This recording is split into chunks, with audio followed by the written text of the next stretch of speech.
നമസ്കാരം, എല്ലാവർക്കും എൻ്റെ പുതിയൊരു വീഡിയോയിലേക്ക് സ്വാഗതം. നമുക്കിന്ന് അവൽ കൊണ്ട് ഒരു അവലുപ്പുമാവ് എങ്ങനെയാണ് തയ്യാറാക്കുന്നത് നോക്കാം. എല്ലാവരും ഇതൊന്ന് ട്രൈ ചെയ്ത് നോക്കണം. ഇഷ്ടപ്പെടുവാണെങ്കിൽ സബ്സ്ക്രൈബ് ചെയ്യണം, സപ്പോർട്ട് ചെയ്യണം. അപ്പോൾ നമുക്ക് നേരെ വീഡിയോയിലേക്ക് പോകാം. ഞാനിവിടെ സവാള ഉള്ളി, കറിവേപ്പില, പച്ചമുളക്, ഇഞ്ചി ഒക്കെ എടുത്ത് നന്നായിട്ട് ചെറുതായിട്ട് അരിഞ്ഞെടുത്തിട്ടുണ്ട്. നമുക്കിനിയൊരു ഞാനിവിടെ ഒരു ഇരുമ്പ് ചീനച്ചട്ടി അടുപ്പിൽ വെച്ചിട്ടുണ്ട്. അതിലേക്ക് ഒരു 2 ടേബിൾ സ്പൂൺ വെളിച്ചെണ്ണ ഒഴിച്ച് കൊടുത്തിട്ടുണ്ട്. നമുക്കൊരു 1/2 ടീസ്പൂൺ കടുക് ഇട്ട് കൊടുക്കാം. അതിനുശേഷം നമ്മൾ കഴുകി വെച്ചിരിക്കുന്ന ഉഴുന്ന് പരിപ്പ് നമുക്ക് എണ്ണയിലേക്ക് ഇട്ട് കൊടുക്കാം. അതിനുശേഷം നമ്മൾ അരിഞ്ഞു വെച്ചിരിക്കുന്ന ഇഞ്ചി ചേർത്ത് കൊടുക്കാം. അതിനുശേഷം നമ്മൾ അരിഞ്ഞു വെച്ചിരിക്കുന്ന പച്ചമുളക് ചേർത്ത് കൊടുക്കണം. നന്നായിട്ട് മിക്സ് ചെയ്ത് കൊടുക്കാം. അതിനുശേഷം നമ്മൾ അരിഞ്ഞു വെച്ചിരിക്കുന്ന കറിവേപ്പില ചേർത്ത് കൊടുക്കുന്നുണ്ട്. അതിനുശേഷം ഞാനിവിടെ ഒരു സവോള അരിഞ്ഞു വെച്ചിട്ടുണ്ട്, അത് ചേർത്ത് കൊടുത്തിട്ടുണ്ട്. ഇതെല്ലാം ചെറുതായിട്ട് അരിഞ്ഞു കൊടുക്കണം. നന്നായിട്ട് നമുക്കൊന്ന് മിക്സ് ചെയ്ത് കൊടുക്കാം. 1/2 ഗ്ലാസ് വെള്ളവും കൂടെ നമുക്ക് ഇതിലേക്ക് ചേർത്ത് കൊടുക്കാം. വെള്ളം ചെറുതായിട്ടൊന്ന് തിളച്ച് വരുമ്പോൾ തന്നെ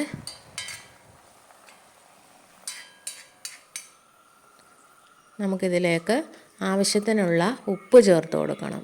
ഉപ്പ് അധികം ചേർത്ത് കൊടുക്കണ്ട, ശകലം ഉപ്പ് ചേർത്ത് കൊടുത്താൽ മതി. അതിനുശേഷം ഞാനിവിടെ തിരുമ്മി വെച്ചിരിക്കുന്ന തേങ്ങ ചേർത്ത് കൊടുക്കുന്നുണ്ട്. ഞാനൊരു അരമുറി തേങ്ങ എടുത്തിട്ടുണ്ട്.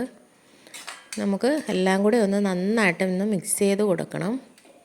അതിനുശേഷം ഇതിലേക്ക് നമുക്ക് നമ്മുടെ വീട്ടിലേക്ക് ആവശ്യമായിട്ടുള്ള അവൽ ചേർത്ത് കൊടുക്കണം. ഞാനിപ്പോൾ ഇവിടെ ഒരു 2 പേർക്ക് വേണ്ട അളവിലാണ് ഉണ്ടാക്കുന്നത്. നന്നായിട്ട് നമുക്കിതൊന്ന് മിക്സ് ചെയ്ത് കൊടുക്കണം.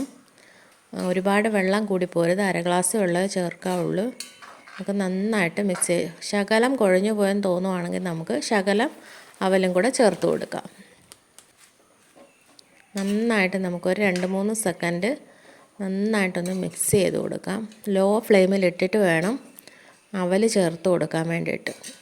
എല്ലാവരും അതൊന്ന് ട്രൈ ചെയ്ത് നോക്കണം. കുട്ടികൾക്കായാലും മുതിർന്നവർക്കായാലും ഒരുപോലെ ഇഷ്ടപ്പെടുന്ന ഒന്നാണിത്. വളരെ പെട്ടെന്ന് തയ്യാറാക്കാൻ പറ്റിയ ഒരു ബ്രേക്ക്ഫാസ്റ്റാണ്. ബ്രേക്ക്ഫാസ്റ്റിനായാലും നമ്മുടെ 4 മണി പലഹാരമായിട്ടായാലും ഉണ്ടാക്കാൻ പറ്റിയ നല്ലൊരു അവലുപ്പുമാവാണ്. എല്ലാവരും ഇതൊന്ന് ട്രൈ ചെയ്ത് നോക്കണം. വളരെ പെട്ടെന്ന് 5 മിനിറ്റ് കൊണ്ട് തയ്യാറാക്കാൻ പറ്റിയ അവലുപ്പുമാവാണ് ഞാനിവിടെ തയ്യാറാക്കിയിരിക്കുന്നത്. നമുക്കിതിൽ ഇഷ്ടമുള്ളതെല്ലാം ചേർത്ത് കൊടുക്കാം. ക്യാരറ്റ്, ബീൻസ് എല്ലാം ചേർത്ത് കൊടുക്കാം. എല്ലാവരും ഇതൊന്ന് ട്രൈ ചെയ്ത് നോക്കണം. ഇഷ്ടപ്പെടുവാണെങ്കിൽ സബ്സ്ക്രൈബ് ചെയ്യണം, സപ്പോർട്ട് ചെയ്യണം.